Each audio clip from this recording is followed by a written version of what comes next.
por la presentación y es impresionante, ¿no? Larga trayectoria. No sabía. No por la edad, sino por la experiencia. Gracias, de verdad estoy muy complacida, gracias siempre por haber confiado en mí y mi éxito y mi trabajo se los debo a ustedes y a su confianza y referencia.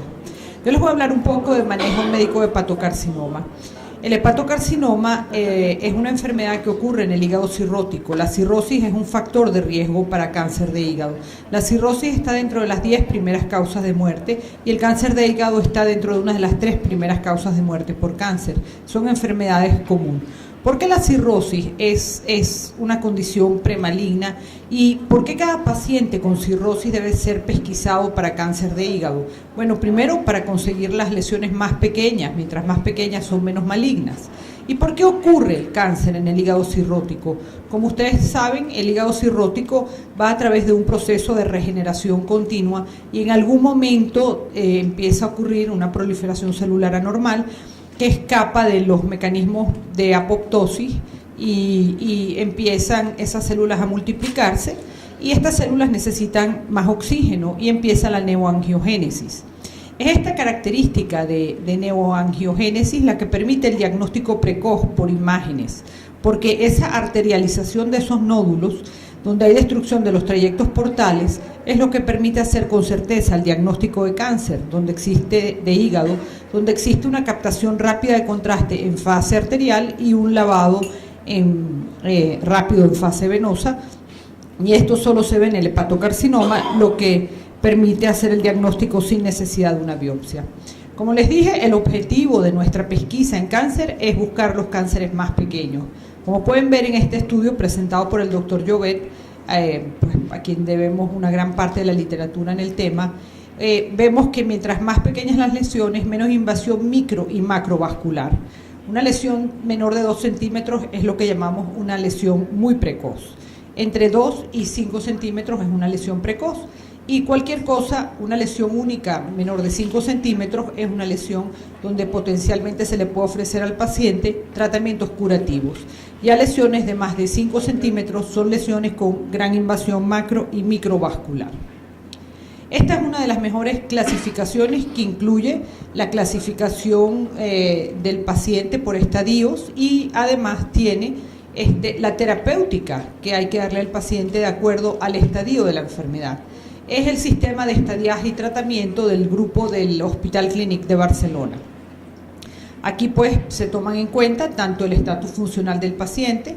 Debemos recordar que el hepatocarcinoma ocurre en un hígado cirrótico, entonces son 2 enfermedades que hay que tratar y las decisiones terapéuticas pues hay que individualizarlas porque dependen de la cirrosis, del deterioro de la función hepática o de que también esté la función hepática del paciente, del tumor, del tamaño del tumor, de la localización del tumor y del estado general del paciente y las comorbilidades.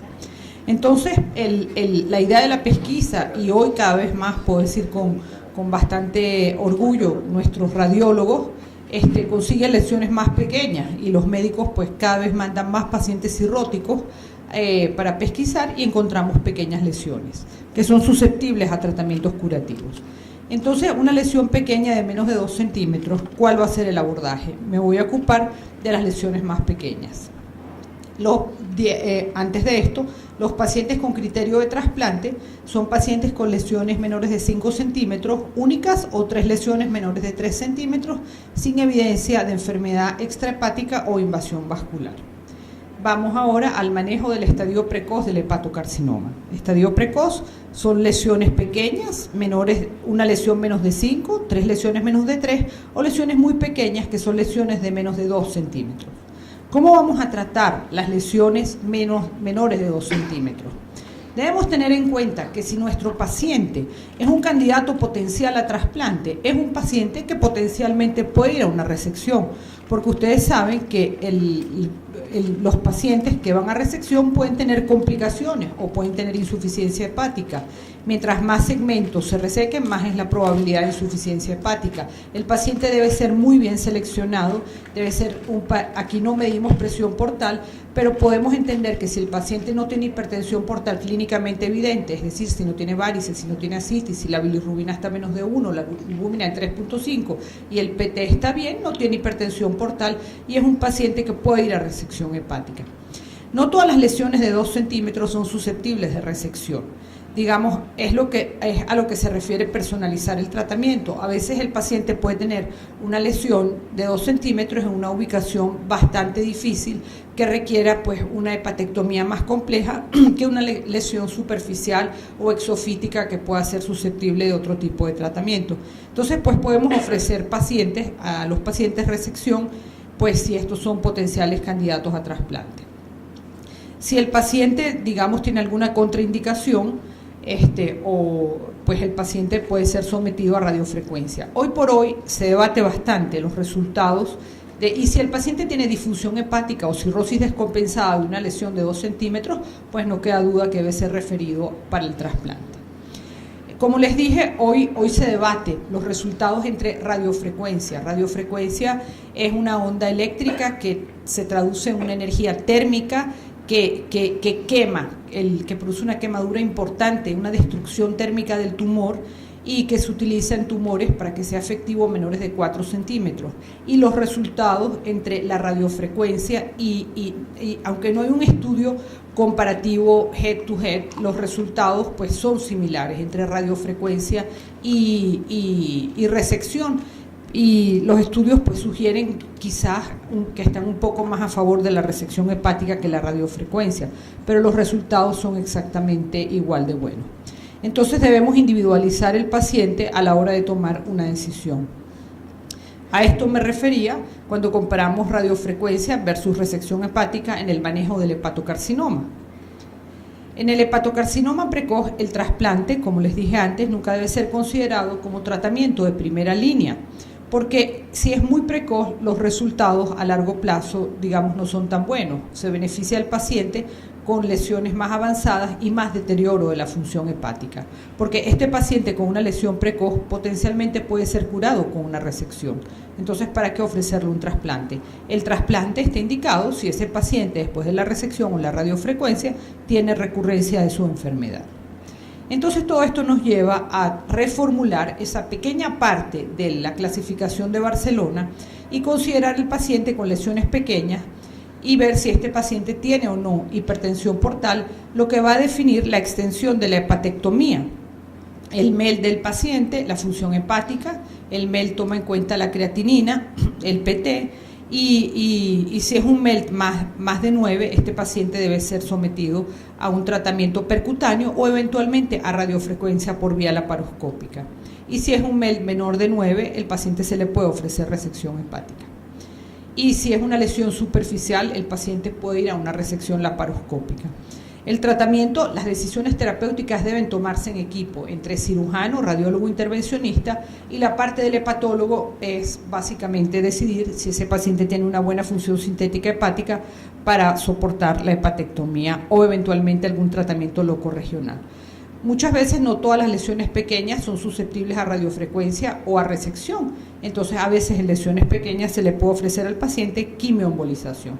Aquí tenemos un ejemplo. 2 lesiones miden exactamente lo mismo y una de ellas está en una ubicación bastante complicada y esto ya requiere una resección ya por laparotomía, ya es una resección mayor, más compleja, y esto es una resección mucho más simple que se puede hacer por vía laparoscópica y ambas lesiones son hepatocarcinomas en estadios precoces.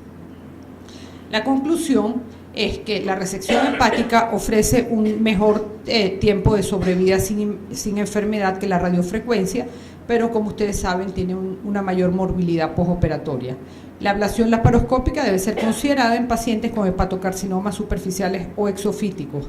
El trasplante tiene menor beneficio cuando se realiza en pacientes en forma muy temprana y el trasplante está indicado en hepatocarcinoma precoz cuando hay recurrencia, como les mencioné, o cuando hay falla hepática después de una resección. Ahora vamos al manejo en el estadio intermedio. ¿Qué es el estadio intermedio? El estadio intermedio es un paciente que no puede ir a trasplante, básicamente. Es un paciente que tiene una lesión única mayor de 5 centímetros o 3 lesiones mayores de 3 centímetros o cualquier lesión de cualquier tamaño con invasión vascular. Estos pacientes son pacientes a los que se les puede ofrecer quimioembolización. Digamos, este esquema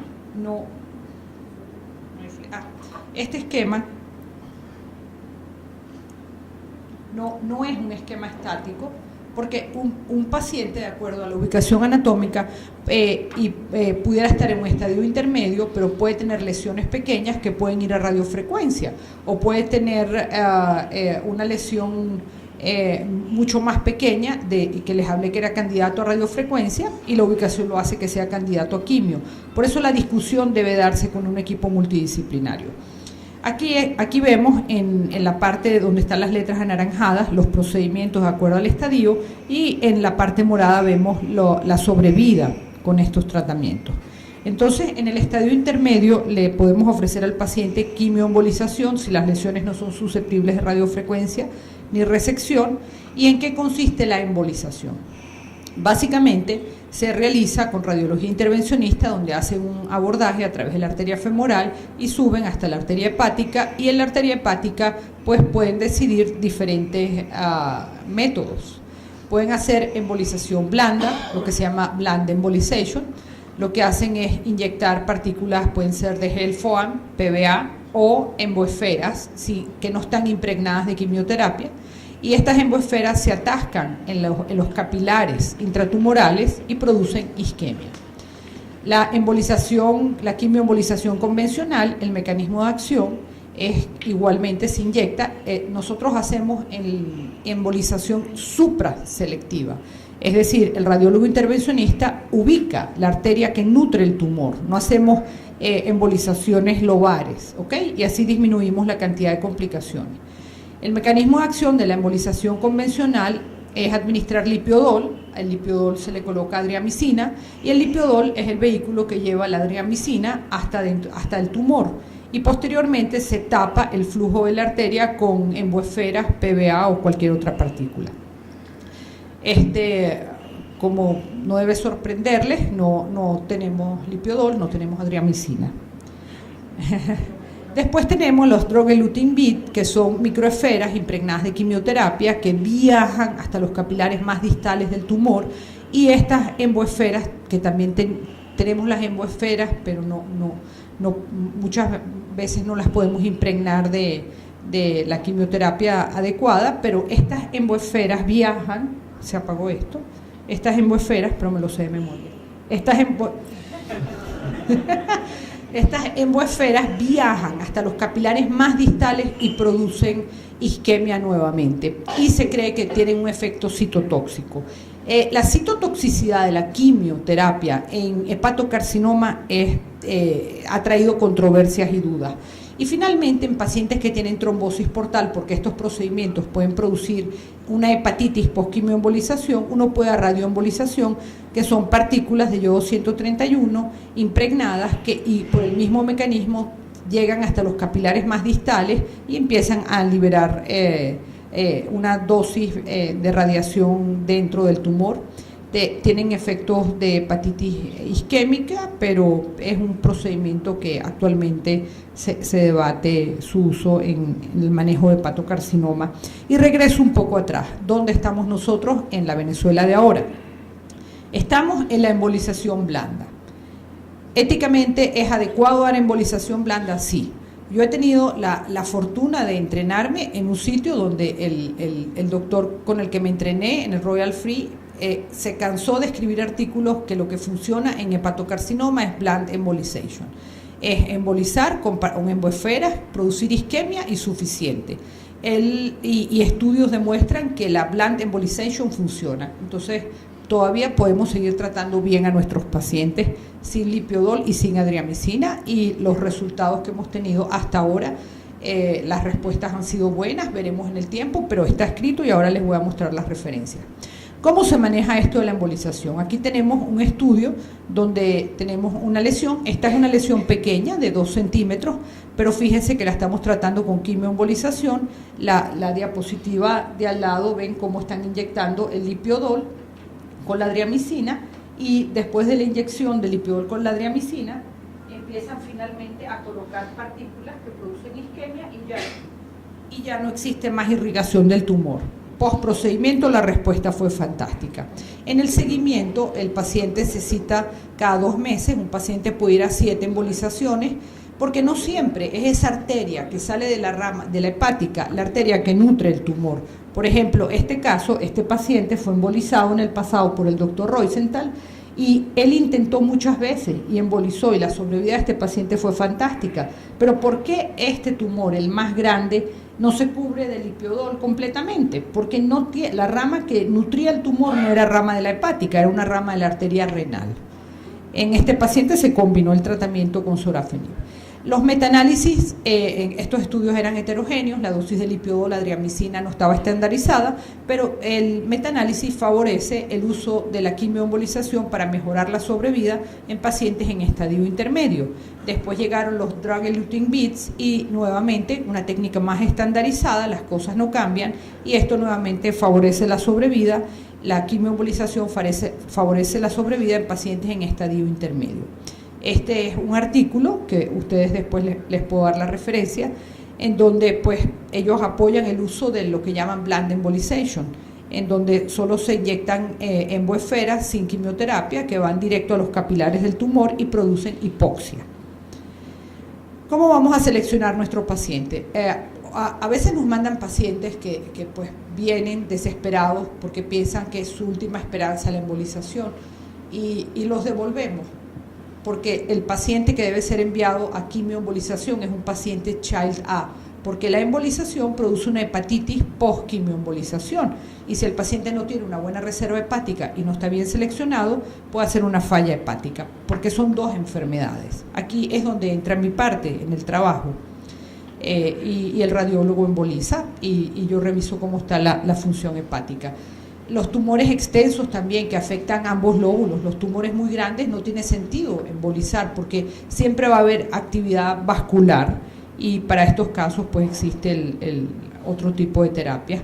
Durante la quimioembolización o la embolización, el paciente puede tener una fístula. Si es muy grande, el radiólogo se retira, pero si es muy pequeña la puede tratar, y obviamente pacientes con alteración de función renal no deben ser enviados, porque son pacientes que van a recibir contraste para el procedimiento. Existen contraindicaciones relativas. La trombosis portal es una contraindicación relativa, depende, mientras no sea una trombosis de la porta principal. Si es una de las ramas de la porta no hay problema. Tumores muy grandes tampoco es muy sensato embolizarlos.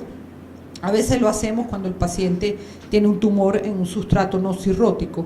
Y existen criterios de selección, aquí hay muchos puntajes, pero lo más importante de todo esto, y lo que al final nosotros vemos en vez de sumar todo esto, es que la albúmina esté en 3.5, el PT esté normal y la bilirrubina esté en 1, y que el paciente pues no tenga citis.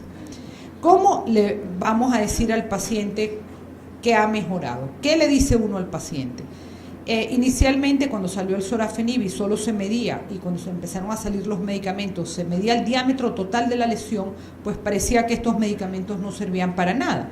Pero, ¿qué es lo que medimos? Inyectamos contraste y ¿qué buscamos? Buscamos actividad tumoral. Actividad tumoral es captación de contraste.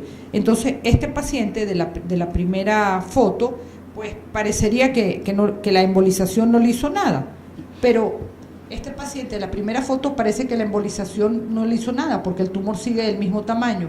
Pues nosotros no medimos todo el tumor, lo único que tiene actividad tumoral es todo lo que captó contraste, o sea que definitivamente hubo una reducción, una respuesta parcial del 50% del tamaño del tumor. Este paciente ha tenido una buena respuesta, y nosotros a veces vemos pues como no hay ninguna clase de respuesta. Pero esto no significa que el paciente no deba seguir en su control cada 2 meses, porque nuevamente puede haber otra rama que pueda producir neovascularización, o puede haber otro tumor también que pueda aparecer en este hígado cirrótico. Entonces, ya les mencioné cómo elegimos el primer paciente. para la primera quimioembolización, y también les menciono que los pacientes pueden ir a 2, 3, tenemos pacientes que han ido a 7 embolizaciones. ¿Cómo seleccionamos ese paciente o cómo usted nos vuelve a mandar ese paciente que necesita una segunda embolización? Primero hay que revisar que no tenga enfermedad extrahepática, el hepatocarcinoma hace metástasis a pulmón y hueso, y que el child del paciente siga siendo A o un A más, ¿ok?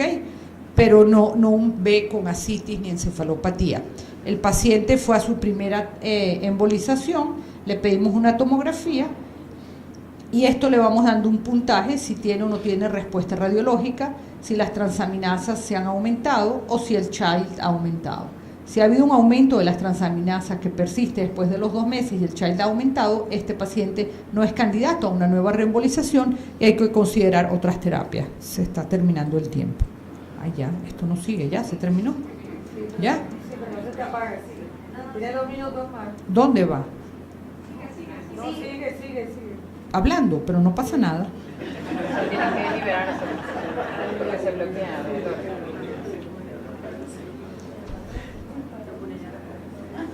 Bueno, cuando nosotros seleccionamos el ART score para decidir una nueva embolización del paciente, es lo más sensato que podemos hacer para que esta embolización tenga éxito. Y aquí vemos que cuando este score, que se basa en el aumento de transaminasas y del child y la respuesta al tumor, es menor de 1.5, pues la sobrevida del paciente es mejor, y seleccionar bien el paciente para el procedimiento mejora la sobrevida.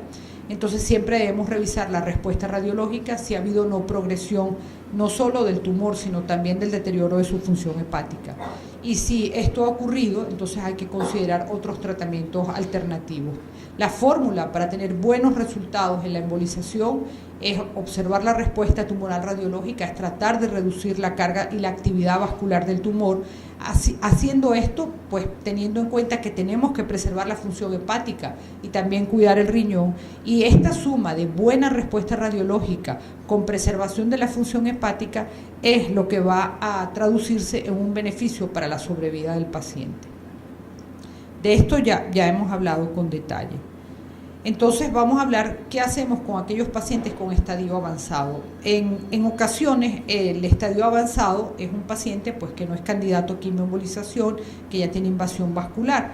Y esto ya lo saben ustedes mejor que yo, que el sorafenib es la terapia de primera línea en el manejo del hepatocarcinoma, y que 2 estudios muy importantes como el SHARP y el del Asia-Pacífico demostraron una sobrevida, 7,9 versus 10,7 meses y 4,2 versus 6,5 en los pacientes asiáticos.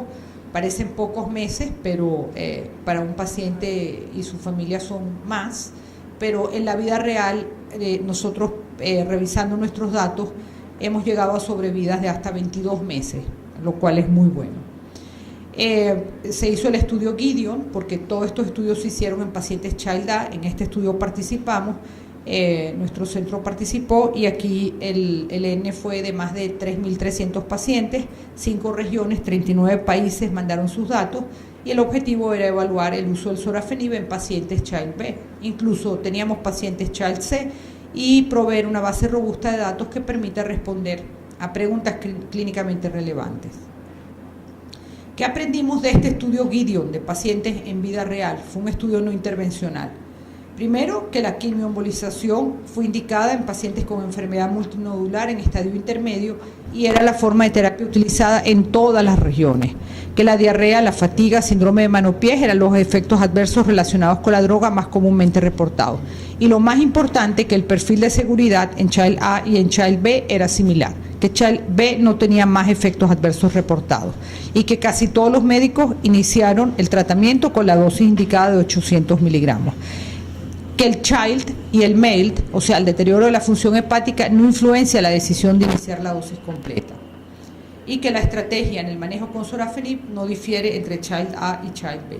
Aquí pueden ver lo que les mencioné, que en el estudio más de la mitad de los pacientes tenían ya previamente un tratamiento locorregional a los que se le agregó el Nexavar.